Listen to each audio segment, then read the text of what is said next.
I'm looking forward very much to debating the best of medicine.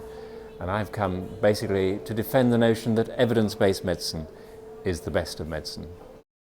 Well, Paul Valéry, the great French poet, once said, "The greatest poets are not those who write sonnets, but those who discover the sonnet form."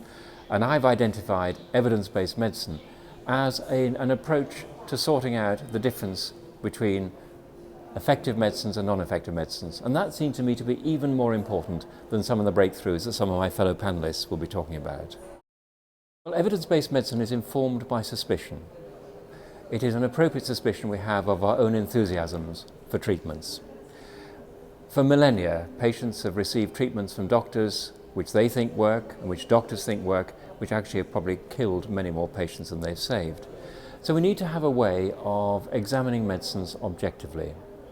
And the evidence-based medicine is all about finding ways of objectively separating medicines that do harm from those that do positive good. Really, evidence-based medicine began in the middle of the last century with the randomized controlled trial, and that's the absolute linchpin of evidence-based medicine. In this, you have patients randomized to the new treatment and either to an old treatment or a placebo.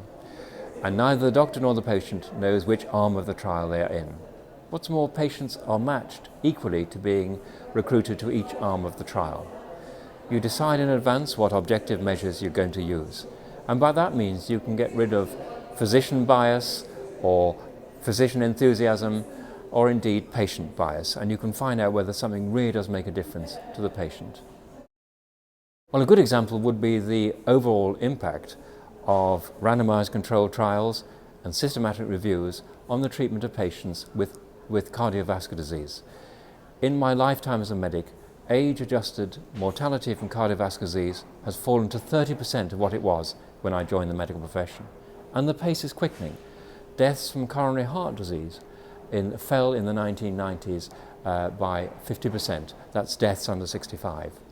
And that is largely the result of treatments that have been tested in randomized controlled trials.